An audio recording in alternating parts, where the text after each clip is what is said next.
Muqaddas Mutasarrif sudah merdeka. Ada mahfuz, ada maksum. Kalau nabi-nabi dan rasul itu mahfuz, terpelihara, dipelihara oleh Allah Subhanahu wa taala. Sampai baginda pernah diceritakan waktu masih kanak-kanak lagi, masih remaja lagi, diajak pergi nonton. Kalau sekarang kita istilahnya wayang golek, ada pertunjukan. Tapi sampai di situ saja, maka Allah menyebutkan baginda. Nanti selesai pertunjukan itu baru Allah bangunkan. Itu tanda bahwasanya baginda itu dijaga. Pertunjukan itu pun bukan sesuatu yang haram, tapi berupa hiburan. Tapi mungkin saja bisa melalaikan hati baginda. Maksud. Mungkin pernah berbuat dosa sampai sekecil mungkin, tapi dipelihara oleh Allah Subhanahu wa taala, ditobatkan dan peringkatnya di sisi Allah Subhanahu wa taala diangkat. Itu terjadi pada waliullah auliya sholihin. Bukan para nabi dan rasul. Lain tingkatannya. Baiklah Bapak dan Saudaraku, sekarang kita berada pada bulan Muharram 1443 Hijriah. Maka Muharram ini adalah momentum hijrah. Momentum hijrah karena baginda Rasulullah sallallahu alaihi wasallam atas asbab beliau berhijrah dari Mekah ke Madinah, menyelamatkan imannya, menyelamatkan Islamnya, menyelamatkan pengikutnya. Nah, gele yang orang apa? Nah, itu jadi pemimpin. Akhirnya kesusahan, kalau ditimpa penderitaan, gele lah pemimpin kamu Allah hadapi, tapi ya Allah menghadapi hadapi. Kalau sana. Nanti puncak itu penderitaan, diminta kepada Allah apa yang ingin saya lakukan, apa yang Allah yang akan saya lakukan. Allah mengizinkan dan Rasulullah hijrah setelah sudah banyak sahabat-sahabatnya yang sudah bermukim di Madinah, Yasrib. Bahkan Islam sudah menggema, sudah menjadi kecintaan para penduduk Yasrib. Bahkan mereka senantiasa berseru, kapan baginda tiba di Yasrib ini, di Madinah ini? Kalau di sana mereka disiksa di Mekah, di sini akan diterima baik, kata penduduk Madinah. Di sini nanti kita akan berebut di mana baginda akan bermalam, di mana akan bermalam, ya berapa? Sampai peristiwa hijrah yang biasa kita dengarkan, biasa kita baca, sampai bingung baginda di mana ini saya akan bermalam. Para sahabat Arab bilang kiri karena dimintanya. Nah, sahabat barang satu pun yang pertama baginda bertanya. Tapi karena supaya adil, maka bukan baginda yang memutuskan, maka Allah mewahyukan nanti di mana unta ini berhenti, maka di situ saya akan bermalam, kata baginda. Sama juga keadilannya baginda Rasulullah sallallahu alaihi wasallam ketika satu saat kain kiswa dari Ka'bah itu akan diganti, sahabat berebut untuk menggantinya. Masing-masing berhak, terjadi sedikit perdebatan, tapi Rasulullah sallallahu alaihi wasallam dengan keadilannya, dengan kebijaksanaannya para ngasih supaya mengasih kebahagiaan. Situlah kebijaksanaannya baginda Rasulullah sallallahu alaihi wasallam. Jadi baginda melaksanakan peristiwa hijrah itu pada bulan Muharram, dan itulah cikal bakal penanggalan Hijriah. Muharram, peristiwa hijrah itu cikal bakal ditetapkan pada masa Khalifah Umar bin Abdul Khattab, penanggalan Hijriah itu, dan awalnya adalah Muharram. Karena terjadi juga perdebatan di kalangan sahabat, ada yang mengatakan Zulhijjah, ada yang mengatakan di Rajab mulainya, ada yang mengatakan di Safar. Tapi ternyata setelah berbagai macam diskusi dilalui Muharram yang disepakati. Karena inilah cikal bakal. Seandainya kita hijrah, baginda Rasulullah sallallahu alaihi wasallam jadi saya seperti ini. Dan saya kita karena Islam belum tentu sampai kita kita kesalahan, ya. Karena perbedaan Islam itu ya tidak akan berkembang kalau ini tidak hijrah, maka Islam belum berkembang. Jika bakal berkembangnya Islam ke seluruh peradaban penjuru dunia itu dimulai dari hijrah Nabi Rasulullah SAW dari Mekah ke Madinah. Nah, sehingga bisa berkembang luas sampai dicatat dalam sejarah 3/4 dunia dikuasai oleh Islam. Dan nanti di akhir zaman di zaman Imam Mahdi dan Nabi Isa katakan 4/4 dunia kembali akan dikuasai oleh Islam.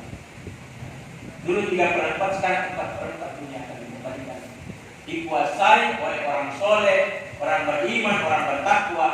Annal arda yarisuha min ibadiyas salihun.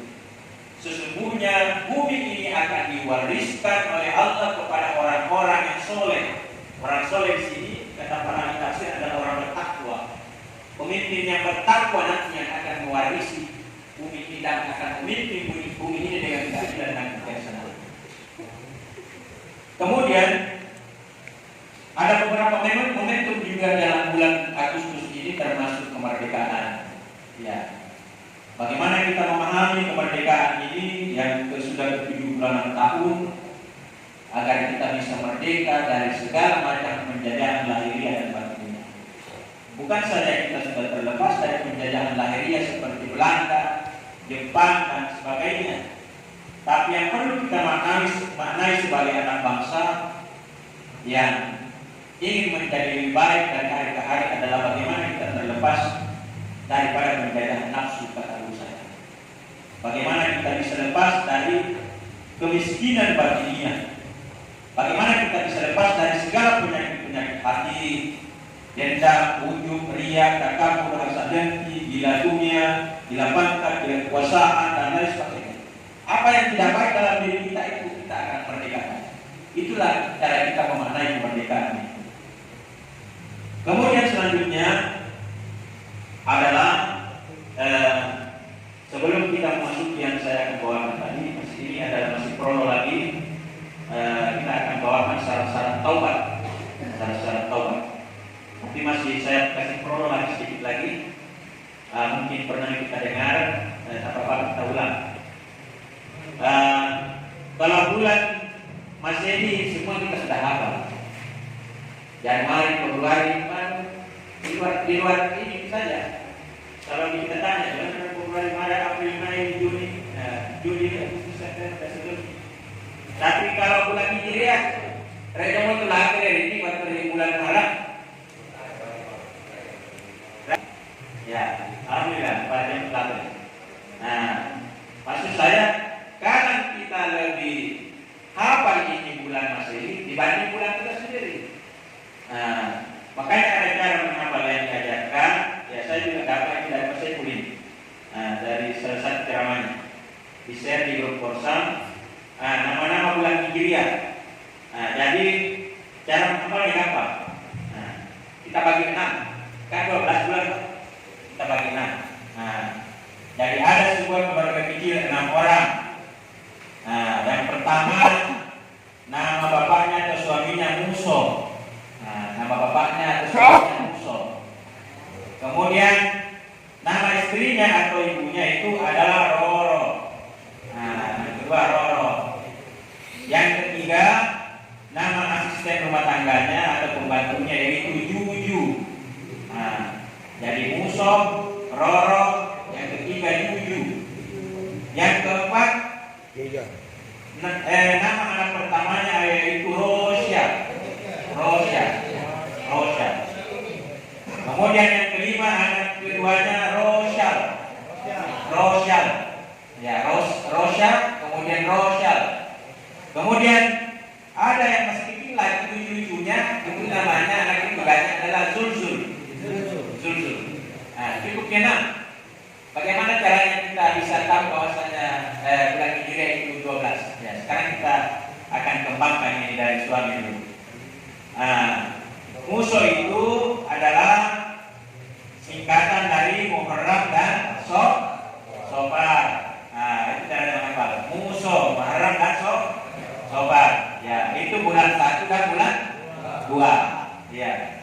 Kemudian kita masuk masuk ke ibunya Roro, yaitu Rabiul Awal dan Rabiul Akhir. Roro, yaitu bulan 3 dan bulan 4. Kemudian masuk ke asisten rumah tangganya yaitu Jumadil Awal dan Jumadil Akhir. Ya, bagus ya. Jumadil Akhir, bulan 5 dan bulan 6. Ya, 1, 2, 3, 4, 5, 6, sudah 6. Kemudian anak pertamanya yaitu Rojab dan Syaban.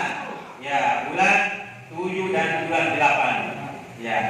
Kemudian anak keduanya Rosyal,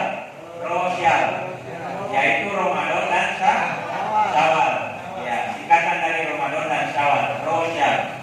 Kemudian anak ketiganya yang masih lucu-lucunya ini dikatakan Zulzul atau Zulqaidah dan Zulhijjah. Jadi Muharram, Safar, Rabiul Awal, Rabiul Akhir, Jumadil Awal, Jumadil Akhir, Rajab, Sya'ban, Ramadan, Syawal, Zulqaidah dan Zulhijjah. Itu 15. Nah, itu cara menghafalnya. Musoh, kemudian Roro, kemudian Juju, Rosya, kemudian Rosyal, kemudian Zulzul. Nah, cara sistematis menghafal bulan Hijriah itu masih prolog. Kemudian prolog yang ketiga sebelum saya masuk ke materi adalah saya ingatkan bahwa 9 Muharram ini jatuh kalau tidak salah hari Rabu. Ya, hari Rabu. Ada puasa sunat di situ yang luar biasa yang Allah simpan. Ya. Cuma 1 kali setahun ini ada puasa sunat tanggal 9 Muharram dan tanggal 10 Muharram. Ya, tanggal 10 Muharram. Ya. Puasa di tanggal 9 Muharram dikatakan puasa hari Tasyura dan puasa di 10 Muharram itu adalah puasa hari Asyura. Puasa hari Asyura. Nah, kata baginda Rasulullah sallallahu alaihi wasallam, ya, kata baginda Rasulullah sallallahu alaihi wasallam, banyak sekali keutamaannya ini puasa 9 dan 10 Muharram. Banyak.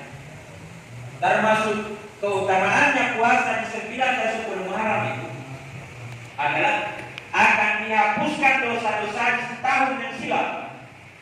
Nah, akan dihapuskan siapa yang berpuasa pada 9 dan 10 Muharram, maka akan dihapuskan. Nah, tentunya dengan Allah dengan niat lillahi ta'ala ya. Akan dihapuskan dosa-dosa setahun yang silam oleh Allah Subhanahu wa taala. Kalau dia betul-betul niat ikhlas beribadah karena Allah bukan karena apa. Ya, ini nih. Nah, karena keutamaan puasa di hari Tasyura dan Asyura itu dikatakan menebus dosa setahun yang silam, mewujudkan impian baginda Rasulullah sallallahu alaihi wasallam. Karena baginda belum sempat dia melaksanakan, baru berniat itu sudah disampaikan. Seandainya saya masih diberikan lagi kesempatan hidup di tahun yang akan nanti, akan saya gantikan ini 9 dengan 10. Nah, tapi keburu Allah Subhanahu wa taala memanggilnya rahmatullah. Nah, tapi 10 itu sudah dilaksanakan baginda, tapi belum pernah disandingkan dengan 9. Nah, sampai dikatakan oleh beliau, kalau kau gantikan yang 9 dan 10 ini, maka Allah akan menghapuskan dosa-dosa setahun yang silam.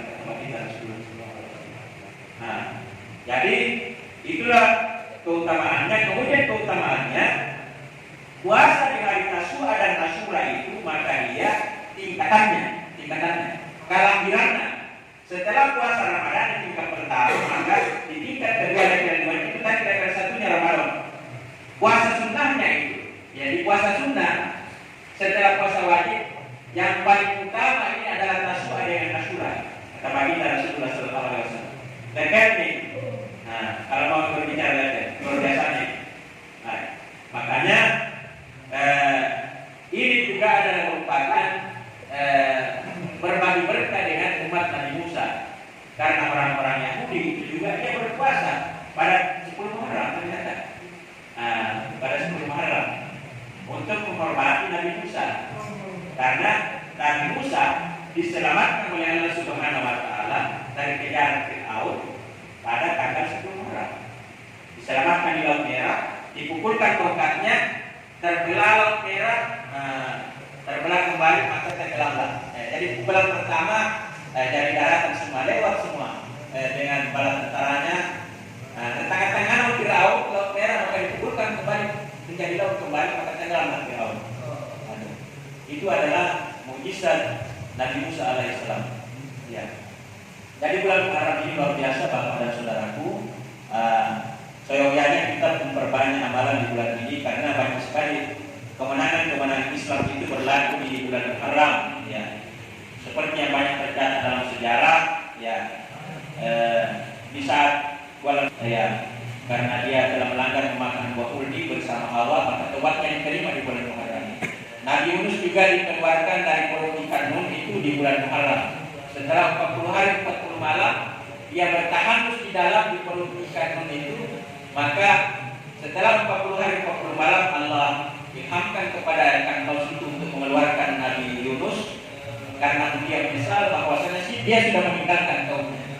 Setelah kembali ke kaumnya, maka Nabi Yunus itu menyaksikan kaumnya sudah beriman kepada Allah Subhanahu wa taala.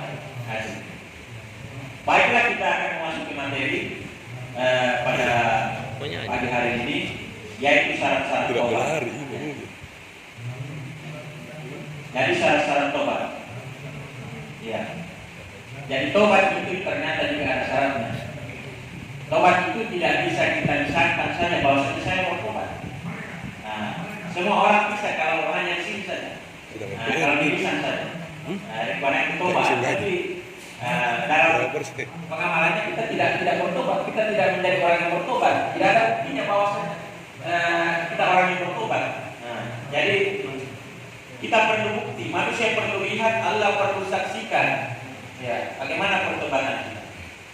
Jadi siapa yang gagal kata kita mujahadah nafsi, gagal melawan nafsunya, artinya senantiasa dia berada dalam keadaan berdosa. Jadi ini pekerjaan kita yang sering kita istilahkan dengan jihadul akbar, melawan hawa nafsu itu. Sepanjang hidup kita akan berhadapan dengan hawa nafsu kita. Maka kalau kita gagal mujahadah, maka artinya senantiasa kita berada dalam keadaan berdosa. Dosa-dosa adalah penghalang hijab antara hamba dengan Allah Subhanahu wa taala. Hingga Allah memandang hamba itu dengan penuh murka, sehingga terhijab seluruh rahmat dan kasih sayang Allah Subhanahu wa taala. Jadi Allah menganggap dosa-dosa itu adalah hijab kita dengan Dia. Kalau banyak dosa-dosa kita, maka seperti ada penghalang, ini penghalang kita dengan Allah Subhanahu wa taala. Maka tentunya kita mau kita dengan sang Khalik, sang pencipta kita tidak mau terhalang. Nah, kalau kita tidak mau terhalang tentunya dengan banyak bertobat kepada Allah Subhanahu wa taala. Sebab itulah apa saja amal ibadah yang kita buat Allah tidak pandang dan tidak diterima. Pahalanya tergantung di akhirat, Allah hukum dengan nerakanya. Nah, kalau tidak diterima tobat kita, maka amalan kita akan tergantung saja begitu. Tidak diterima oleh Allah Subhanahu wa taala karena tobat kita tidak diterima oleh Allah Subhanahu wa taala. Pahala tergantung dan di akhirat Allah akan hukum dengan nerakanya. Apapun yang kita lakukan tidak pernah terlepas dari 5 hukum, yaitu wajib, sunnah, makruh, mubah, haram. Apa itu guys? Kalau kami kalau lagi 24 jam tidak pernah terlepas keluar dari 5 hukum ini. Tidak ada yang keluar dari 5 hukum ini. Yaitu wajib, sunnah, kemudian makruh, mubah, kemudian haram. Apakah pekerjaan kita ini wajib? Apakah pekerjaan kita ini sunnah? Apakah pekerjaan kita ini makruh? Apakah pekerjaan kita ini mubah? Apakah pekerjaan kita haram? Kita saja yang menilai. Nah, kita sudah tahu. Di sini sudah mengetahui bahwa ini yang wajib saya laksanakan. Ini yang harus saya laksanakan. Ini yang mubah saya laksanakan. Contoh tidur. Tidur itu kan hukum manusia kan mubah saja. Iya. Tapi tidur itu bisa jadi haram, bisa jadi sunnah. Kapan haram tidur itu? Nampak bangun di masjid di teh, kedai kayu tidur rara. Sama pada kasih bisa tidur tak jangan. Gere di bani gere di bab kasih ada jadi sampainya. Harap roda, bukan lagi berpahala, bukan lagi masuk di buah tapi masuk ke harap. Nah, di dalam hati sadar, saya seorang yang beriman, saya harus sholat. Ketika terdengar azan maka saya harus beranjak mengambil air wudhu dan segera laksanakan sholat. Itu hati kecil. Tapi awal apa sudah dapat kurang kenal. Saya Pak, sinangkir Pak. Nah, saya pasti sinangkir Pak. Asal boleh. Nah, kain kerana positif. Saya ingin mau ditanggung.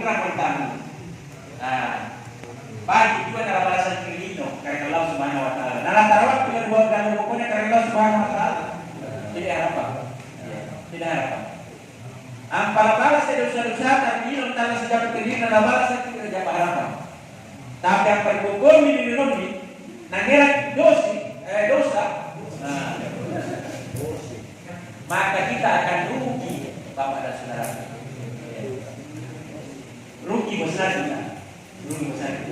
Kalau kita tidak tobatkan ini, kita bawa dosa itu ke hadapan Allah, ke hadapan malaikat, maka jangankan satu hari. Karena satu hari perbandingannya 1000 tahun antara dunia dan akhirat. Bayangkan kali-kali saja, kali-kali matematika saja tidak kena di akal. Lah memang menjadi pautan di Nurni. Lah memang ada komentar tanya-tanya. Tanya-tanya masih sana karena Allah Subhanahu Wa Taala. Anda mau yang berkona karena Allah Subhanahu Wa Taala. Ridona karena Allah Subhanahu Wa Taala sesame ya. Dari sini apa sisa karena Allah Subhanahu Wa Taala di bawah dan minuna. Mereka berharap buka supaya. Kalau kita rela dengan ujian Allah dan kita sabar dengan ujian Allah, kalau ada penderitaan kita boleh saja menjadi pencuci dosa. Tapi yang pada sisa karena Allah Subhanahu Wa Taala saya ujian selalu mendongkol di dalam, apalagi berburuk sangka kepada Allah, maka akan bertumpuk dosa kita kepada Allah Subhanahu Wa Taala. Bukan rahmat Allah yang kita dapat, bukan kasih Allah, tapi murka Allah Subhanahu Wa Taala. Dan kita tidak mau yang seperti itu. Olehnya itu wajib bagi setiap hamba Allah itu bertobat dengan segera, terutama apabila melakukan dosa dan kesalahan. Iya. Firman Allah Subhanahu Wa Taala di dalam Al-Quran surah At-Tahrim, ya. Allah Subhanahu Wa Taala firman, ya. Tubu ilallahi taubatan nasuha. Ya. Wajib kita bertobat kepada Allah Subhanahu Wa Taala dengan tobat yang sungguh-sungguh kepadanya. Ya ayyuhalladzina amanu tubu ilallahi taubatan nasuha. Kata Allah Subhanahu Wa Taala. Kemudian syarat-syarat tobat terbagi dua. Syarat-syarat tobat terbagi dua. Yang pertama adalah tobat kepada Allah. Yang kedua adalah tobat kepada manusia. Ada caranya? Ada caranya. Terkait dosa kita kepada Allah, yaitu bertobat kepada Allah. Yang pertama, syaratnya bertobat kepada Allah, menyesal sungguh-sungguh atas dosa-dosa yang telah kita lakukan, menyerah diri, kemudian menyesali, sedih, berduka cita di dalam hati, menyesal ke dalam hati yang terdalam bahwasanya kita memang mengaku bahwasanya kita berdosa kepada Allah Subhanahu Wa Taala. Akui dosa kita. Itu yang pertama. Jadi menyesal sungguh-sungguh atas dosa yang kita lakukan. Kita akui di hadapan Allah Subhanahu Wa Taala. Kemudian yang kedua, bertekad sungguh-sungguh tidak mengulanginya lagi. Ya, bertekad sungguh-sungguh tidak mengulanginya lagi. Menyesali, kemudian bertekad sungguh-sungguh tidak mengulanginya lagi. Kemudian yang ketiga, syarat tobat kepada Allah, meninggalkan perkara-perkara yang mendatangkan dosa kepada Allah, baik itu besar ataupun kecil. Ketiga. Dosa besar contoh, tinggalkan sholat wajib atau sholat 5 waktu, tidak berpuasa di bulan Ramadan, meramal nasib, berzina, menyogok, riba, membunuh, minum minuman keras, dan lain sebagainya. Itu adalah dosa besar. Kemudian contoh dosa kecil, membuka aurat, bergaul bebas antara laki-laki dan perempuan, melihat aurat yang bukan muhrim, bergurau yang berlebihan, mubazir, mendengar lagu-lagu yang menaikkan nafsu dan syahwat, dan seterusnya dan seterusnya. Itu contoh dosa kecil. Maka semuanya itu harus ditobatkan. Apabila kita tobatkan itu dan Allah Subhanahu wa taala terima, maka kita menjadi seperti bayi yang baru lahir, dilahirkan dari perut ibunya seperti kain kapas yang belum terondah. Seperti bayi yang baru lahir dari perut ibunya, maka tidak ada dosa sama sekali. Kalau Allah terima tobat kita. Kemudian masuk yang kedua, yang ada hubungannya dengan manusia. Syarat tobat dosa yang ada hubungannya dengan manusia. Ya. Yang ada hubungannya dengan manusia, ya. Yang pertama tadi juga, ya. Yang pertama, kedua, ketiga. Apa tadi yang pertama, kedua, ketiga? Yang pertama adalah menyesal sungguh-sungguh. Kemudian bertekad sungguh-sungguh tidak mengulangi. Yang ketiga, meninggalkan perkara-perkara yang mendatangkan dosa kepada Allah, baik itu besar atau kecil. Tambah lagi syarat yang keempat. Kalau yang berkaitan dengan manusia, meminta maaf atau minta redo atau meminta halal kepada orang yang pernah kita zalimi, orang yang pernah kita sakiti, orang yang pernah kita pukul, dan seterusnya dan seterusnya. Minta halal, minta redo. Kalau tidak dapat orang itu usahakan bisa dapat. Kalau sudah meninggal orang itu, tobat kepada Allah, minta kepada Allah, mudah-mudahan Allah ampunkan dosaku itu kepada dia. Kemudian usaha yang lain, usahakan bersedekah sebanyak-banyaknya, biarkan pahala sedekah itu alirkan kepada orang yang kita pernah zalimi. Biarkan untuk dia. Kirimkan, kalau ada pahalanya daripada sedekah saya ini, maka saya akan bukan untuk diriku, tapi saya kirimkan kepada orang yang pernah saya zalimi. Kirimkan. Kalau dia sudah meninggal kemarin, atau kita tidak dapat, kita cari kemana-mana orang yang pernah kita zalimi, pernah kita sakiti, maka tidak dapat, maka kita berniat, apa yang dilakukan, kita usahakan itu niat, pahalanya kalau ada yang Allah, pahala berturun ke jatuh zaman ini, maka kirimkan kepada saudara itu yang pernah saya sakiti. Tapi sepanjang hidup kita berniat, ya Allah pertemukan saya dengan dia. Saya takut di akhirat engkau azab saya karena dosaku kepada dia. Kita selalu berazam, bertekad mudah-mudahan kita bisa bertemu. Karena Allah tidak pertemukan, takdir kita tidak bertemu dari yang kemarin itu, maka kita selalu meminta apa yang kita kerjakan itu pahalanya selalu kita alirkan kepada dia. Mudah-mudahan dengan begitu di akhirat nanti orang itu, maka Allah bukakan nantinya, bukakan pintu maaf kepada kita. Jadi agak berat sedikit ini, agak berat, bukan tayang-tayang ringan, bukan dosa kepada Allah ringan, tapi ini agak sedikit berat karena harus ketemu dengan orang itu. Seumpamanya saya pernah pukul Pak Agus, tidak pernah saya dapat Pak Agus, sementara saya sadar bahwa saya punya dosa sama Pak Agus, tidak pernah minta maaf. Kemana-mana saya tidak bisa mendapatkan Pak Agus. Maka sepanjang itu juga Allah tidak halalkan, tidak rela, maka tergantung saya punya dosa kepada Pak Agus. Jadi agak berat. Jumpa lagi, Pak Agus main itu saya pernah pukul kita Pak Agus. Maka sekarang untuk menebus dosa saya, maka Pak Agus tolong pukul juga saya. Atau apa juga yang Pak Agus mengusulkan ke saya supaya kita tebus dosa saya, maka saya akan lakukan. Tapi apa Pak Agus selalu banyak masalah, selalu penipuan ya, jangan kemudian. Alhamdulillah. Sudah hilang dari saya. Allah redha. Bapak Agus redha, maka Allah redha. Sepanjang Pak Agus belum redha kepada saya, maka saya akan tetap menahan dosa. Kita bisa biaskan kepada yang lain, Bapak dan Saudara. Dosa-dosa kita biaskan kepada yang lain. Siapa yang kita zalimi?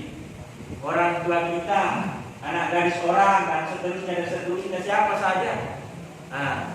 Dosa-dosa kita kepada orang lain. Ada orang yang pernah kita ambil apa-apanya. Mana mereka mau juga, karena berubah karena mau juga. Negeri tinggalkan, itu juga ada tidak redo. Mereka mau juga. Wah, tahu kapau juga. Nah, ya, tapi kalau orang majikannya tidak redo, harus kita ambil mangganya. Ada apa itu juga dosa. Iya, dan kita anggap remeh, apalagi besar-besar. Iya, jadi itu. Jadi 1, 2, 3, 4 kepada manusia, kepada Allah 1, 2, 3. Besar, tidak mengulangi. Kemudian jadi menyesal sungguh-sungguh bertekad tidak mengulangi, kemudian meninggalkan perkara-perkara tersebut. Ditambah kepada manusia yang meminta maaf atau meminta redo atas perbuatan kita kepadanya. Jadi meminta maaf atau meminta redo halal di atas dosa-dosa kita atau membayar ganti rugi padanya sebagai jangan mana saudara tua bayar ganti rugi kepada kita, bayar ganti rugi. Kita mau kita lakukan ini. Ya, di sini disebutkan dalam buku saya yang pernah saya catatkan, membayar ganti rugi kepada dia. Nah, apalagi saudara tua 10 juta bayaran itu, kalau dia bayar terus kita berhutang 10 juta kepada dia. Kalau tidak punya uang waktu itu, jadi saudara saya akan cicil sebagai penebus dosa. Mudah-mudahan dia nanti kalau tidak asap lagi dosa-dosa ini. Amin. Nah, jadi ini diringkas kepada beberapa bagian atau kategori. Jadi yang pertama dosa yang ada hubungannya dengan harta, seperti hutang, dengan kehormatan atau agamanya, ya, seperti memberi malu di depan umum, mengumpat, menghina, memusuhi, memfitnah. Dia juga meminta maaf atau meminta redonya. Dosa yang ada hubungan dengan keluarganya, pernah mengganggu adik-adiknya atau menzinai anggota keluarganya atau membunuh ahli keluarganya dan lain-lain, maka dia harus meminta maaf redo dengan keluarganya. Kalau tidak redo, maka harus sanggup dihukum menurut apa yang sudah disepakati oleh keluarga atau hukum syariat yang berlaku di tempat itu. Itu aturannya. Nah, jadi tidak mudah untuk menunaikan syarat-syarat ini kecuali orang yang betul-betul takut kepada Allah Subhanahu wa Ta'ala. Tidak akan mudah bagi kita yang mempunyai penyakit seperti ego yang tinggi. Meski begitu, Allah akan memberikan peluang kecuali bagi orang-orang yang tidak mau. Ampunan Allah Subhanahu wa Ta'ala dan rahmat Allah lebih luas daripada langit dan bumi. Sekali lagi saya katakan, dan Rasulullah SAW katakan, ampunan Allah Subhanahu wa Ta'ala lebih luas daripada langit dan bumi. Maka segera kita bertobat kepada Allah Subhanahu wa Ta'ala, karena Allah lebih suka kepada rintihan hamba yang berdosa daripada tasbih para aulia. Ada di hadis sekali. Allah lebih suka kepada rintihan hamba orang yang berdosa, yang mengaku berdosa daripada tasbih para aulia. Kadaplah manzakah wa kadaplah mendesah. Sungguh beruntunglah orang-orang yang senantiasa mensucikan dirinya, dan sungguh merugilah orang-orang yang senantiasa mengotorinya. Oleh karena itu Bapak dan Saudaraku, ya, untuk daripada materi kita, maka sekali lagi saya mengajak diri saya terlebih dahulu, saya mengajak kepada Bapak dan Saudaraku, mudah-mudahan ilmu ini bukan sekedar menjadi ilmu saja. Apa yang saya sampaikan bukan sekedar tinggal di sini saja. Karena kalau tinggal di sini saja tidak turun ke hati dan menjadi amalan kita, tidak bisa kita amalkan, maka dia percuma saja. Jadi percuma saja ilmu itu kalau hanya tinggal di otak saja, di akal saja. Kita mau ilmu ini menjadi pakaian diri, menjadi amalan diri. Apa yang diperintahkan oleh Allah kita laksanakan, apa yang dilarang kita tinggalkan sampai sedetik-detiknya. Karena